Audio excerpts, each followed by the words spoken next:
Good morning, or depending when you're watching this, good afternoon, good evening, or good night. My name's Ross, and as always told, out of Voice of Radio.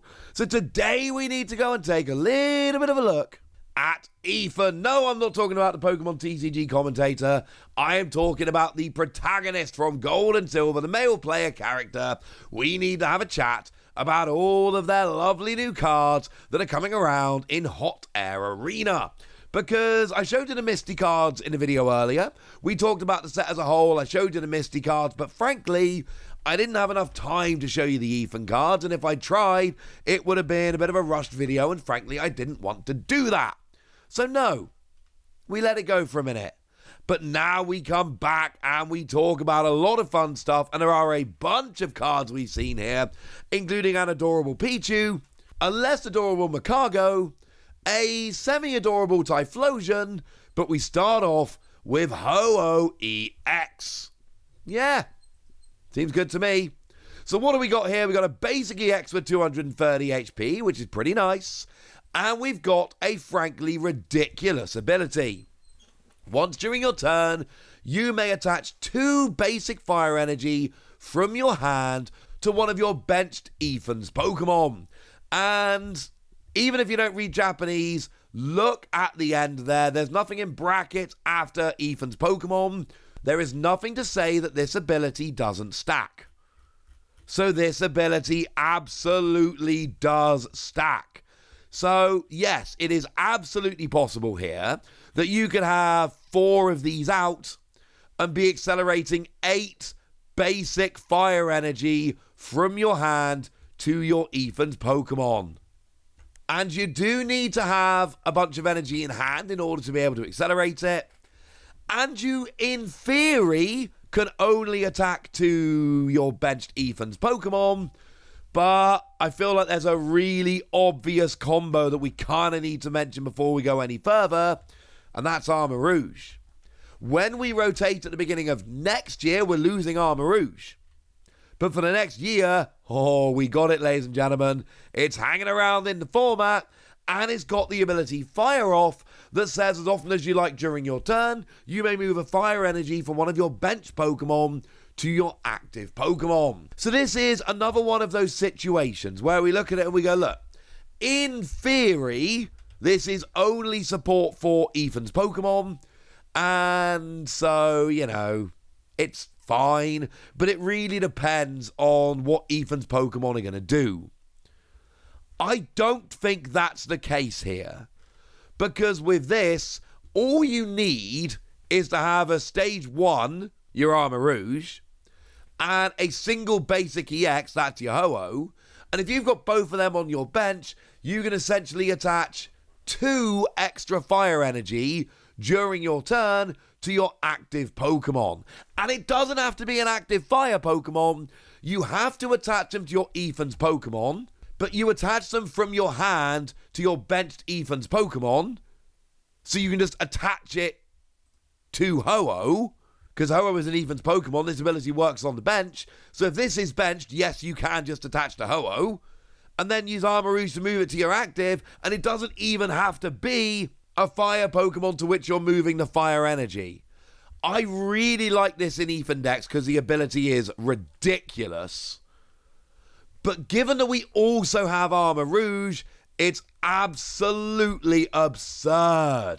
There is an option now for every fire Pokemon out there, or any colorless Pokemon that can use fire energy, to suddenly get way better. Yes, it is going to be easier if you're just playing an Ethan's deck, and you play a bunch of Ho-hoh and accelerate up to 8 energy during your turn.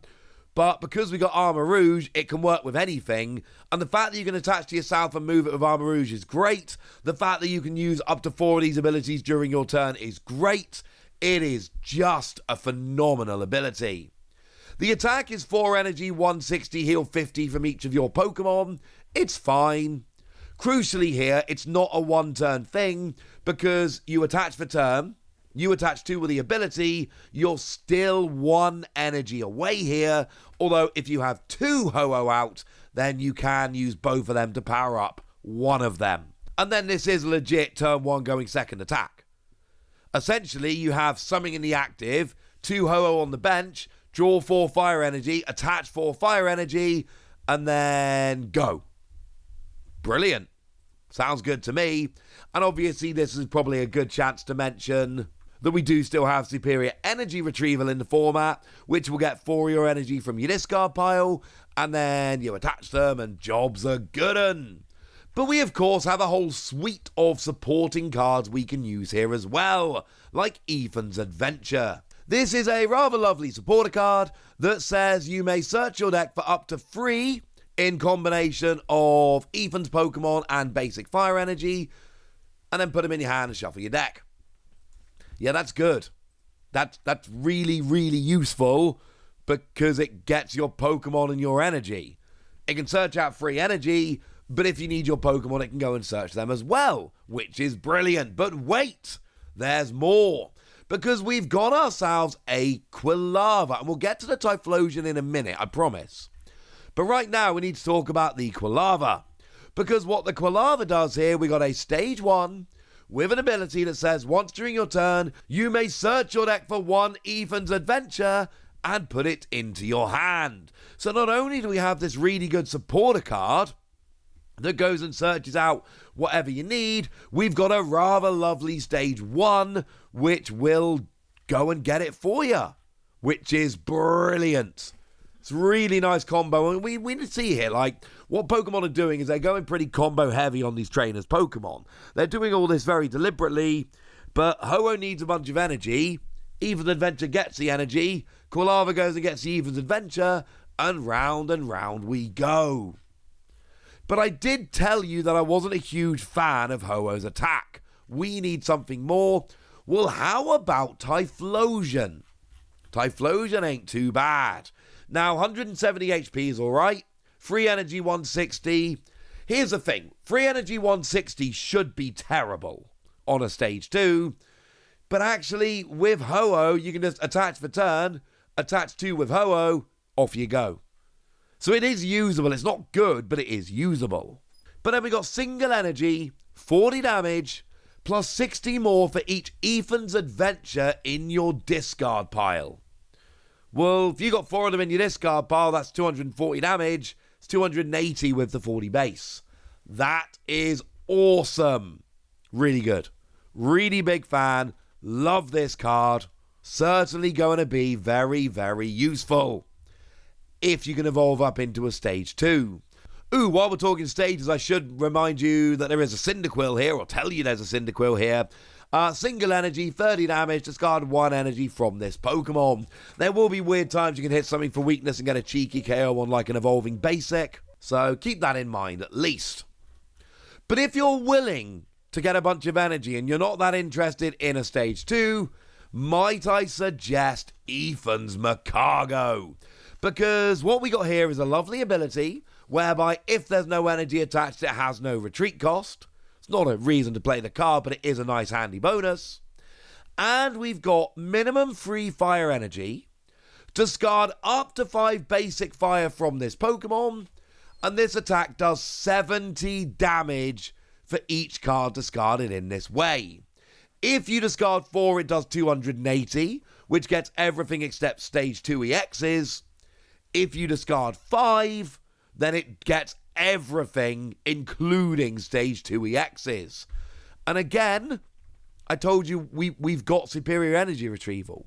That gets 4 energy, that's 280 damage. And 2 Ethan's Ho-oh will do this, because 1 attachment per turn, 1 attachment from each of the Ho-ohs, boom, 5 energy. This is the attacker. Typhlosion, I'm probably not even playing Typhlosion. Now, I might well play Quilava, because Quilava guarantees me that I can go and get Ethan's Adventure, which guarantees me free fire energy, which is 210 damage if I've got no other fire energy. And I'm going to try and get some more fire energy, don't get me wrong. I mean, I'm not going to go through every card that searches out energy, but obviously Earthen Vessel is still a thing. So we're definitely going to be using that, if nothing else. I don't think we're going to struggle too much here to get the energy. And it's 350 damage. And, like, technically the damage is capped. But unless your opponent's playing around with increasing their HP, 350 is enough. We don't need more than 350 damage. So I'm not worried about the cap here, like, at all. This is going to be absolutely fine. So I'm taking Typhlosion off the board, but with Ho-hoh there to get the energy, Quilava to get your supporter, and Magcargo to smash as a single prize Pokemon, I am kind of loving this. This is brilliant. We also have a Slugma, single energy 20. It's usable, it's not good, but the 80 HP makes me happy. That is a bit higher than your average evolving basic. But hey, we got one more card to have a look at as well, because it turns out Ethan's got a Pichu. Obviously, Ethan is your Gen 2 protagonist, so we're going heavy on the Gen 2 here. It's actually really, really good, but it's going to give up a prize. 30 HP, absolute trash garbage, but free retreat and 0 energy, 30 damage, draw a card. It's really nice, but you're giving up a prize. Getting some cheeky damage on the board and drawing a card while you're getting set up is cool, but you're going to be giving up a prize. But you might also be taking a prize, because remember Badoo? Remember how Badoo's sitting there with 30 HP, blocking all your item cards? Frankly, being a bit of a nuisance? Yeah. I'm not saying this is deliberately tailored as a super explicit Badoo counter, but I am saying it's a card that can fit into any deck that for no energy KOs a Badoo and has free retreat. So it certainly looks like they might have printed a really specific Badoo counter here now, doesn't it? Even if you're not going against Badoo, this is a really nice option for just drawing a card, getting a bit of damage on the board, and if your opponent KOs, just dropping an unfair stamp, putting him down to a 2-card hand, giving yourself a bit more time to get rolling in the game. I'm a big fan of just having a setup Pokemon, and when it goes down, boom, unfair stamp. But even if you're not using unfair stamp here, this seems so good against Badoo that I do think you have to take this a little bit seriously. It doesn't really fit with the main Ethan suite of cards I've been showing you, but it is actually really good. If Badoo wasn't in the format, there's an argument as a use it turn 1, you can use your energy attachment to retreat whatever you start with, and then just use this to draw cards and do a bit of damage while you set up behind it, and then drop something like an unfair stamp, or even just use it to activate counter catcher when your opponent finally takes a prize. But with Badoo, it actually turns into like a legit counter against a really annoying card. So yeah, Ethan's Pichu is actually like nuts. I'm giving the Ethan Suite 5 Wassies. I think this might actually be ridiculous. I think the combination of Ho-hoh accelerating energy, and it doesn't have to be in an Ethan deck, and then having Magcargo doing redonkulous damage, and then having Pichu sitting there as a check for Badoo, I'm telling you, this Ethan stuff is legit and brilliant and awesome, and frankly probably more exciting than the Misty stuff right now, which makes me sad, because I want the Misty stuff to be the best. But for now, I want to know what you think about this and whether you think this stuff is as ridiculous as I think it is. So let me know in the comment section. Go nuts! Be nice! And then make sure you like this video, subscribe to this channel, follow me on Twitter at @TheWassi. That's where we talk about Pokemon and a whole bunch of other card games. And please do consider checking out patreon.com/PTCGradio, where you can support the channel, get some bonus podcasts, join a Discord, and all kinds of fun things. And of course, get shout-outs on the channel, like the lovely Andrew Kincaid, who's been a supporter of ours for a while now and is a very lovely person. You can often see him helping out at tournaments and just generally being a pillar of the community. So shout out to Andrew for the support and the loveliness. But by far the most important thing as always, look after yourselves till next time, would ya? Thank you very much for watching. My name's Ross and you've been watching PTCG Radio.